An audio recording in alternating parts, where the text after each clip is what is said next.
एफसून, मैं आ गई। एफसून, मैं आ गई तुम्हारे पास। एफसून, तुम यहाँ क्या कर रही हो और मुझे कैसे ढूंढा? तुम जहाँ भी चले जाओ मैं तुम्हें ढूंढ ही लेती हूँ। मैं बिल्कुल ठीक हूँ, बिल्कुल ठीक हूँ, तुम फिक्र मत करो। मैं तुम्हारे लिए परेशान हो रही थी बस। बहुत मिस किया। कहाँ थे तुम? क्यों गायब हो गए थे? यहाँ क्या कर रहे हो? हाँ बताओ ना मुझे। यहाँ जंगल में अकेले क्या कर रहे हो तुम?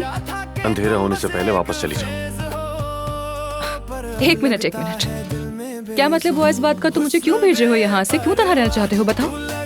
एफसून देखो, मैं तुम्हें कोई वजाहत देने का पाबंद नहीं हूँ, समझ आई? हाँ। जैसे कि मैंने कहा, मुझे किसी से नहीं मिलना और अकेले रहना चाहता हूँ।